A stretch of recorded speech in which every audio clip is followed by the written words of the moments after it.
ओम गं गणपतिये नमः। नमस्कार, सादर अभिनंदन है आपका मेरे इस चैनल कुमारस एस्ट्रोलॉजी वर्ल्ड में। मैं आपका हार्दिक स्वागत करती हूँ। आज हमारे सर्वप्रिय, सर्वपूज्य, सर्वप्रथम पूज्य श्री गणेश जी के जो हमारे पास अब बहुत जल्दी आने वाले हैं। वैसे तो वो हमारे पास हमेशा ही रहते हैं, सदैव ही हमारे साथ हैं, पर उनका विशेष जो हमारे लिए अवसर रहता है 10 दिनों का गणेश उत्सव, वह चालू होने वाला है। जी हाँ, 22 अगस्त से आप सभी के जानकारी में होगा कि 22 अगस्त को गणेश चतुर्थी है और उस दिन हम गणेश जी की स्थापना अपने अपने घरों में करते हैं। गणेश जी की स्थापना से हमारा मन सुनते से ही प्रसन्नचित्त हो जाता है, क्योंकि गणेश जी सबसे ज्यादा शुभत्व के कारक है। उनकी शुभता से कोई नहीं अज्ञानी है और ना कोई अनजाना है। गणपति जी के नाम से सब कार्यों का शुरुआत होता है और गणेश जी के नाम से सब कार्यों का संपन्नता भी हो जाती है। तो ऐसे विघ्नहर्ता गणेश जी के लिए आज मैं आपसे उनके इस पर्व पे विशेष आपको आपके राशि के अनुसार कैसे पूजा की जा सकती है और उनके साथ में जो स्थापना आप करना चाह रहे हैं उसके मुहूर्त के बारे में मैं आपसे बात करूंगी, उनकी स्थापना के बारे में। वैसे यदि आपका कोई विशेष तरीका है पूजन करने का, तो मैं उसमें किसी भी तरह का कोई व्यवधान नहीं उत्पन्न करने के पॉइंट ऑफ व्यू से बात कर रही हूँ। यदि आप इस तरह से अपनी राशि के अनुसार आप यदि उनकी पूजा अर्चना करेंगे तो लाभ आपका बढ़ने ही वाला है। तो चलिए मैं शुरू करती हूँ पहले तो उनके शुरुआत से, जिस दिन उनकी स्थापना होनी है। 22 अगस्त 2020 के दिन गणेश उत्सव की शुरुआत होने वाली है। गणेश जी की आप स्थापना कर सकते हैं। ब्रह्म मुहूर्त में ही कहते हैं उठकर बहुत ही ज्यादा धूमधाम से आनंदोत्सव की भावना के साथ में हमें ये दिन की शुरुआत करनी चाहिए। स्नान आदि कर ध्यान आदि करके अपने नित्य कर्मों से फ्री होकर जितनी जल्दी हो सके गणेश स्थापना की पूजा की जाती है। किंतु हम भारतीय मुहूर्त पे बहुत अधिक जोर देते हैं और अच्छे मुहूर्त में कहते हैं कि ये सब चीजें के फल बहुत शुभदायक होते हैं। तो इस बार का अच्छा मुहूर्त जो मैं आपसे शेयर करूंगी। वैसे देखा जाए तो 9:30 से लेकर रात के 7:57 तक तो भद्रा है और ऐसा कहा जाता है कि भद्रा का मुहूर्त कोई भी मुहूर्त शुभ नहीं होता। किंतु एक ऐसे गणपति जी ही हैं जिनको भद्रा का कोई भी अशुभता उनके ऊपर लागू नहीं होती और आप उनका अपने हिसाब से पूरे दिन बहुत अच्छे तरीके से मुहूर्त के हिसाब से कर सकते हैं। तो यदि आप इस चीज को बहुत मान्यता देते हैं भद्रा को, तो आप 7:57 के बाद ही सांध्य में ही उनका आप स्थापना कर सकते हैं। किंतु यदि आपको दिन के किसी मुहूर्त की जरूरत ठीक लगती है तो दिन का एक तो अभिजीत मुहूर्त का समय बहुत अच्छा माना गया है, जो कि 12:15 से और 1:06 तक रहेगा। और उसके बाद वृश्चिक लग्न, यदि आप इस पे बहुत इनके लिए जैसे जैसे लक्ष्मी जी के लिए स्थिर लग्न की बहुत कामना की जाती है, वृषभ लग्न सिंह लग्न में उनकी स्पेशल पूजा मानी गई है, अच्छा माना गया है। उसी तरह गणपति जी को वृश्चिक लग्न के लिए आप स्थापना करेंगे तो वह बहुत अच्छा माना गया है। वृश्चिक लग्न जो रहेगा वो दिन में 12:41 से लेके 2:58 तक 2 घंटे का ही ऑलमोस्ट रहता है लग्न। आप चाहें तो इस टाइम पे उनकी स्थापना बहुत अच्छे से भक्तिपूर्वक कर सकते हैं। यदि मैं आगे एक इसमें स्पेसिफिक बात करूं तो इसमें चंद्रमा के दर्शन उस दिन नहीं किए जाते हैं। ये एक अकेली ऐसी चतुर्थी है जिस दिन चंद्रमा के दर्शन हमें नहीं करना चाहिए, क्योंकि ऐसा कहा जाता है कि इस दिन के दर्शन चंद्रमा से करने से आपके ऊपर किसी तरह के कोई लांछन लगता है। और ये लांछन क्या था, ये कृष्ण जी की एक बहुत बड़ी कहानी, जिन्होंने गाय के खुर में चंद्रमा की प्रतिमा देख ली थी, उस दिन प्रति छाया देखी थी, उसमें जो जल भरा था, और उस साल उस वर्ष उनको सामने ऐसी चीज का सामना करना पड़ता। वो कथा दूसरी है, यदि आप इंटरेस्टेड होंगे तो मैं कभी और आपको जरूर सुनाऊंगी। आप चाहे तो नेट पे सर्च करके अपने किसी भी ज्ञान के सोर्स से पता कर सकते हैं। तो जरूर से इस बात का एक ध्यान रखिएगा कि इस दिन का चंद्रमा आप दर्शन ना करें, वो आपके लिए। और उस दिन चंद्रमा जो रहेंगे वो कन्या राशि में रहेंगे। वैसे भी वो चंद्रमा का जो उपस्थिति है वो थोड़ी सी तकलीफदायक है। दूसरी यदि मैं बात करूं तो इस बार का जो गणेश उत्सव है वो 126 साल बाद कुछ ग्रहों की जो उपस्थिति है वो बहुत विशेष रूप से दर्शा रही है। वह है 4 ग्रहों का अपनी स्वराशि में होना। जी हाँ, बहुत बड़ा कॉम्बिनेशन है ये एक तरह का। 4 ग्रह यानी कि सिंह राशि में सूर्य का होना, मेष राशि में मंगल का होना और धनु राशि में गुरु का होना और शनि का मकर राशि में संचरण। तो 4 ग्रह जो बहुत ही बड़े बड़े ग्रह है माने गए हैं। वैसे तो सभी ग्रह मुख्य और माने गए हैं बड़े, किंतु ये चार बहुत बड़े ग्रह हैं साइज के अनुसार भी कहा जाए, और इनका अपना स्वराशिस्त होना बहुत बड़ी बात है। यह 126 साल के बाद बनने वाला सुयोग संयोग है, तो बहुत ही अच्छा समय है। इसका आप लोगों को जरूर लाभ लेना चाहिए और इस समय किया हुआ हर कार्य आपके लिए बहुत सफल साबित होगा। आगे बढ़ती हूँ। यदि मैं उपाय की बात करूं तो उस पर भी मैं बात करूंगी। गणेश चतुर्थी के स्पेसिफिक कुछ विशेष उपाय हैं जिन्हें करने से आपको बहुत आनंद आएगा और कई चीजों से आपको मुक्ति के भी द्वार खुल जाते हैं सिर्फ एक दिन के करे हुए उपाय से। यदि मैं आगे और बढ़ती हूँ, अब राशि अनुसार मैं बताऊंगी कि किस राशि को किस हिसाब से करना चाहिए। यदि आप मेष और वृश्चिक राशि के हैं, क्योंकि देखिए ये दोनों ही राशि मंगल प्रधान राशि है, मंगल को बिलोंग करती है, तो इन दोनों के लिए एक ही जैसा मैं बताऊंगी। जो राशियां एक ही स्वामी के अंतर्गत आती है उनका एक ही जैसा स्वरूप होगा। तो मेष राशि के लोगों को वैसे देखा जाए तो लाल चंदन के गणेश जी की उपासना करनी चाहिए, स्थापना करनी चाहिए, और मूंगे के गणेश जी उन्हें बहुत लाभदायक होंगे। यदि आपके पास कोई ऐसा सोर्स है कि आप मूंगे के गणेश जी की स्थापना उस दिन कर सकते हैं तो जरूर लाके करिए, आपको बहुत जबरदस्त लाभ होने वाला है। यदि मैं आगे एक और बात इसमें ऐड ऑन करूं तो वैसे क्रिस्टल के गणेश जी का इसमें बहुत अच्छा माना गया है कि क्रिस्टल के गणेश जी हम लाके यदि हमारी स्थापना करते हैं तो उसके लाभ हमें बहुत अत्यधिक रूप से बहुत अच्छे मिलते हैं। यदि आपके पास सोर्सेस हैं, व्यवस्था है, तो आप क्रिस्टल के गणेश जी सभी राशियों के लिए मैं कहूंगी कि ला सकते हैं। और आगे बढ़ती हूं तो इसमें आपको उनको क्या चढ़ाना चाहिए। यदि मेष और वृश्चिक राशि के व्यक्ति हैं तो उनको लाल फल उनको जरूर अर्पित करना चाहिए, जैसे अनार हो गया, सेब हो गया, जो भी फल लाल रंग के आते हैं उनका अर्पण बहुत अच्छा माना गया है। और वैसे सभी राशि वाले जितने भी लोग हैं, यदि आप गणेश जी को गुड़ चढ़ाते हैं तो वो बहुत अत्यधिक प्रसन्न होते हैं। तो फलों में, और यदि आप प्रसाद की बात करें तो गुड़ का भोग लगाना उनको बहुत अच्छा लगता है। साथ ही मस्तक पर या मस्तक पर जरूर उनको दुर्वा चढ़ाइए, और जो भी आपके मन में भावना है यदि आप बोलते हैं तो आपकी मनोकामना इस दिन बोलने से पूर्ण होती है। तो मस्तक पर दुर्वा चढ़ाने का नहीं भूलिएगा। यदि मैं आगे बढ़ती हूँ, वृषभ राशि और तुला राशि ये शुक्र प्रधान राशियां हैं, और इन दोनों को सफेद रंग के गणेश जी या गुलाबी रंग के गणेश जी लाके पूजा करिए।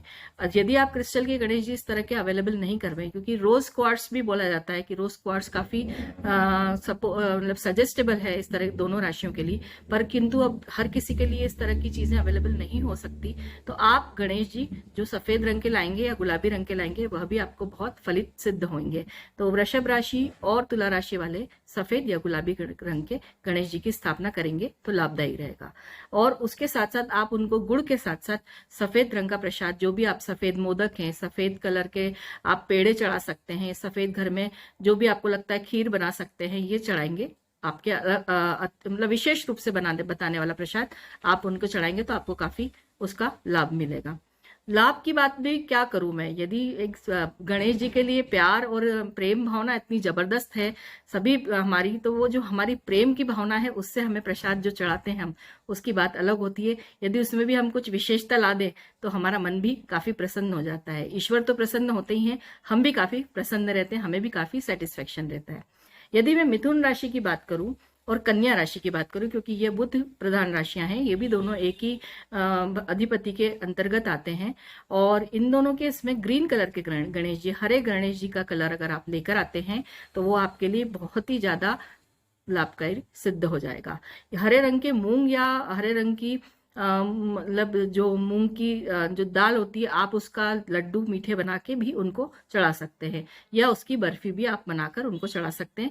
ग्रीन कलर की मिठाई यदि आपको ठीक लगती है वर्क वाली, तो वो भी आप उनको लाके चढ़ा सकते हैं, उससे भी बहुत काफी कुछ लाभ होने वाला है।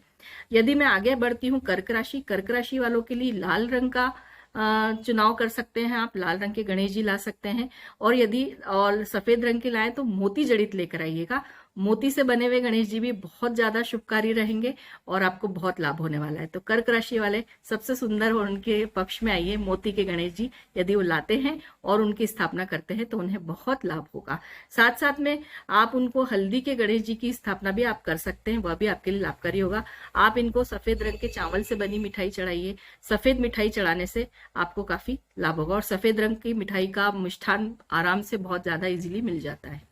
पांचवी राशि सिंह राशि की बात करूं, जिसके अधिष्ठात्री देव सूर्यदेव हैं, वह गुड़ के बने गणेश जी। देखिए, यदि बाहर तो ये गुड़ के बने और इन सर हल्दी के बने गणेश जी मिलना मुश्किल है, आप घर में ही एक सांकेतिक रूप से आप चाहे तो बना के आप इस जैसे आपने आटे में गुड़ मिला लिया और मीठे गणेश जी जैसे उनका एक प्रतिमा जैसा बना के आप जो अपनी प्रतिमा ला रहे हैं उसके साथ साथ ऐसी एक सांकेतिक प्रतिमा भी अगर गणेश जी की बिठा के स्थापना करते हैं, देखिए ये सब मन की भावना है।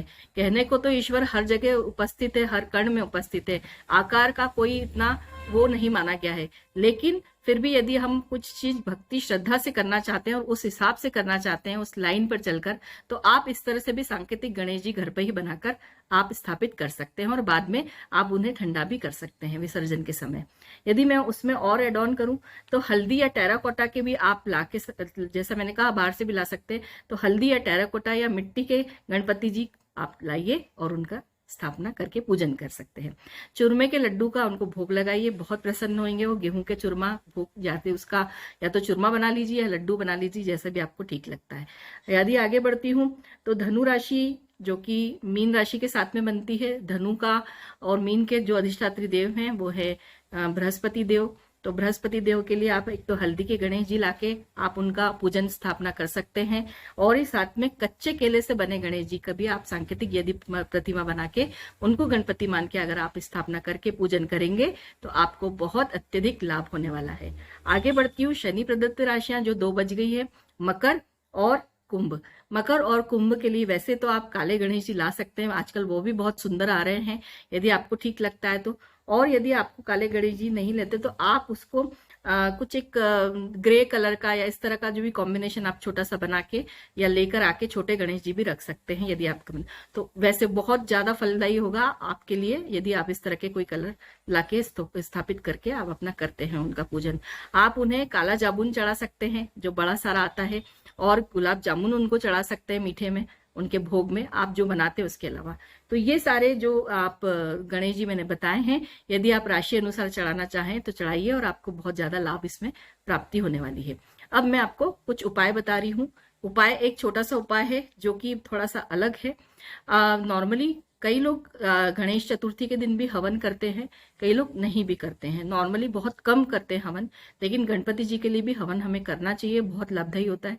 यदि उसमें भी हम कुछ स्पेसिफिक चीजों का पाने के लिए हवन करते हैं तो वो उसकी मैं आपको जानकारी देना जरूरी समझूंगी। यदि घी और अन्न से आप उस दिन हवन करते हैं, देखिए हवन भी कोई जरूरी नहीं है कि आप बहुत बड़ा हवन करें, थोड़ी बहुत लकड़ी लाके आप स्वयं भी अपने घर में छोटे से हवन कुंड में आपको आहुति देनी है 108, 11 जो भी आपकी इच्छा है, आपकी शक्ति है, आपकी सामर्थ्य है, आप उस हिसाब से हवन कर सकते हैं उनके नाम का। ओम गंग गणपते नमः का जाप करते हुए आप एक एक आहुति दे सकते हैं।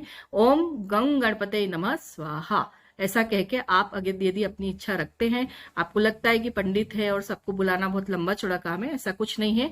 आप छोटा सा हवन खुद अपने घर में भी कर सकते हैं और उसकी भी जो एनर्जी आपके घर में जो बनेगी, जो पॉजिटिविटी उस धुएं से और उस सब सुगंधित चीजों से जो बनती है और उसके जो मंत्रों के उच्चारण से जो हमारे घर में एक नया धनात्मकता की तरफ जो हमें पूजा अर्चना से प्राप्त होता है वो उससे भी प्राप्त होता है। तो कोई जरूरी नहीं है कि हम पंडित को बुला के हवन करें या हम कोई बड़ा लंबा चौड़ा हवन करें, हम छोटे से हवन से भी ईश्वर की भक्ति को कर सकते हैं और प्राप्त कर सकते हैं।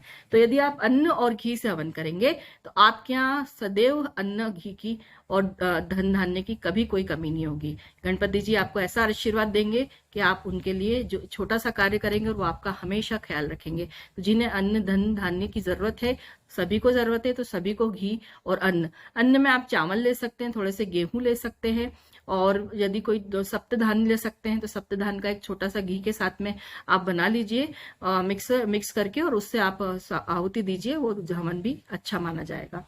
यदि मैं आगे बढ़ती हूँ, आप यदि खीर से हवन करते हैं, खीर आपको पता है कि हम किन्हें चढ़ाते हैं, हम लक्ष्मी जी को खीर चढ़ाते हैं, उन्हें बेहद प्रिय है खीर, और खीर का हवन करने से हमारे घर में सदैव स्थिर लक्ष्मी की कामना होती है। स्थिर लक्ष्मी की कामना जिन लोगों को करनी है वो खीर का हवन मीठा बना के उसमें शक्कर, इलायची, सारे जो ड्राई फ्रूट से डाल के आप करिए और आपको मजा भी बहुत आएगा इस तरह की चीजें करने में। एक बार आप करके देखिए। यदि आप नहीं करते हैं, कई लोगों के पास समय नहीं है, कुछ समस्या है, तो आप इन 10 दिन में से कभी भी कोई भी दिन चुन के अपने लिए कर सकते हैं, क्योंकि 10 दिन गणेश जी हमारे साथ रहते हैं। कई जगह पे उनकी जो विसर्जन है वो 2 या 3 दिन में, महाराष्ट्र में अक्सर ऐसी चीज मानी गई है कि महाराष्ट्र में वो जल्दी चले जाते हैं। तो जो भी आपके पास समय आपके उपलब्धि है उसकी बात अनुसार आप कर सकते हैं। यदि आप गणेश चतुर्थी के दिन करेंगे तो वो बहुत ज्यादा अत्यंत लाभकारी रहेगा। यदि गन्ने का रस आप अपने हवन में डालते हैं, देखिए थोड़ा सा मुश्किल है, पर अब यदि आप आधी कटोरी भी डाल के उनका एक सांकेतिक हवन करते हैं गणेश जी का, तो उससे आपको राजलक्ष्मी की प्राप्ति होती है। ये बहुत बड़ा उपाय है। राजलक्ष्मी की प्राप्ति करने का एक सरल और सटीक उपाय मैं आपको बता रही हूँ। गणेश जी की कृपा से आपको यह प्राप्त हो सकती है। राजलक्ष्मी ने जिसके राज में लक्ष्मी हो, और वैसी लक्ष्मी की हमें कामना करते हुए ये करना चाहिए। केले और नारियल को भी अर्पित कर सकते हैं। यदि आप बड़ा हवन करने के आदी हैं तो आप केले और नारियल उनको चढ़ाइए हवन में। उसको अर्पित करने से लोगों को आप वशीभूत कर पाएंगे, लोग आपके प्रभाव में आए। कई लोगों की एक शिकायत रहती है कि हमसे लोग इम्प्रेस नहीं होते हैं, हम परेशान रहते हैं, हम इतनी मेहनत करते हैं, हमारा प्रेजेंटेशन इतना अच्छा नहीं रहता। उनके लिए बेहद सटीक उपाय है। वो चाहें तो इस तरह की उपाय से इस चीज की उपलब्धि कर सकते हैं। आप हर किसी को वशीभूत करने वाले बन जाएंगे। यदि आप अगर हवन नहीं कर पा रहे तो इसे मंदिर में या आप घर के ही, जब गणेश जी है, दोनों जगह चढ़ाने की कोशिश करिए, नारियल और केले को। यदि मैं आगे बात करती हूँ घी का हवन करने से आपको क्या मिलेगा। घी का हवन करने से चारों दिशाओं से, 10 दिशाओं से आपको धन की प्राप्ति होगी। धन किसे नहीं चाहिए, आज हर कोई धन के पीछे है, और चाहिए भी, क्योंकि जीवन के यापन का सबसे बड़ा मूल मंत्र है धन। तो धन की प्राप्ति के लिए आप घी का हवन करिए, उससे आपको धन मिल जाएगा। यदि आप नमक का हवन करना चाहते हैं, कर सकते हैं, तो थोड़ा सा नमक डालेंगे तो आपके जो लाइफ पार्टनर हैं वह आपके स्त्री हो या पुरुष हो, आपके वशीभूत रहेंगे, आपके कंट्रोल में रहेंगे। नेगेटिव फॉर्म में नहीं, पॉजिटिव फॉर्म में आप वशीभूत करने की स्थिति में रहेंगे। आपके अगर लाइफ पार्टनर आपसे कंट्रोल रहते हैं, अच्छे रहते हैं, तो आपका जीवन भी अच्छा चलता है, ऐसा सभी लोग जानते हैं। तो आप वशीभूत कर सकते हैं उन्हें इस चीज से। यदि मैं शहद और नमक का आपको हवन करने का बोलूंगी तो उससे क्या प्राप्ति होती है, उससे भी यही प्राप्ति होती है। यदि आप शहद थोड़ा सा डाल के नमक के साथ में ओम गंग गणपते नमः स्वाहा का करते हैं आप हवन, तो उससे आपको हमेशा लाइफ पार्टनर, हमेशा आपकी लाइफ की ट्यूनिंग सेट रहेगी, कंट्रोल रहेंगे। यदि बहुत ज्यादा अत्यधिक झगड़े हैं तो उसके लिए भी बहुत सारा लाभकारी है। बहुत से उसकी जो फ्रीक्वेंसी है वह कम होगी, कहीं ना कहीं आपको रिलीफ जरूर मिलेगा। यदि ये भाग्य में ऐसा लिखा है तो उसे हम इस तरह से थोड़ा बहुत टाल तो सकते ही हैं, और घर की शांति किसे नहीं चाहिए। यदि मैं आगे बढ़ती हूँ, बहुत सटीक उपाय है। मालपुआ आप बाजार से ले आइए या खुद बना लीजिए, स्वयं बनाए तो बहुत अच्छी बात है। और मालपुए का हवन आप गणेश जी का करिए, देखिए फिर क्या आपका नाम डंका बजता है। सर्वोच्च राजा को अपने वश में करने वाला हवन है ये। आपकी आज की डेट में राजा हमारे पास नहीं है, तो हमारे जो उच्च अधिकारी हैं, जो गवर्नमेंट ऑफिशियल्स हैं, जो हमारे उच्च अधिकारी जितने भी प्रशासन के हैं, यदि आपकी कोई काम मानोकामना है कि कुछ बात नहीं बन रही, तो आप इस बार गणेश चतुर्थी पे इस अवसर का जरूर लाभ उठाइए और देखिए कि कैसे आपका काम बनता है। बिल्कुल सच्चे मन से, दीर्घ कामना रखते हुए आप दिल से उनसे कहिए, देखिए आपको इसका लाभ जरूर मिलेगा। तो यह थे गणेश जी के उपाय और गणपति जी का पूजन का सब तरीका। वैसे आप सब अपने अपने तरीके से उनका पूजन तो करेंगे ही, और उनके पूजन में इस बात का बहुत ध्यान रखना है कि उन्हें चावल ना चढ़ाएं। चावल सिर्फ खीर का हवन करें, वैसे उनके ऊपर मस्तक पर चावल नहीं लगते हैं। गणपति जी को हमेशा हल्दी लगाना चाहिए, उनके ऊपर लाल कंकु भी नहीं लगता है और ना ही सिंदूर लगता है। वह हल्दी के लिए बहुत अच्छा उसका फल प्राप्ति होती है, और उनकी जो रिद्धि सिद्धि है उनके साथ उनका जन्मोत्सव, उनका ये सब चीज मनाना बहुत उनको अच्छा लगता है। अपनी पत्नी किसे नहीं अच्छी लगती है, इसलिए आप उनको रिद्धि सिद्धि सहित अपने घर में विराजित करिए, और बप्पा से ये कहिए कि आपकी सारी तकलीफें, आपके सारे विघ्न वो हर ले और हमेशा आप पर प्रसन्न रहें। तो गणपति बप्पा मोरिया, अगले बरस तू जल्दी आ के साथ हम आह्वान करेंगे और उनका विसर्जन भी करेंगे। और अब मैं आपसे विदा लेना चाहती हूँ। बम बम भोले, आती हूँ आपसे फिर से मुलाकात करने। तब तक के लिए अपना ख्याल रखिए। बाय। Thank you.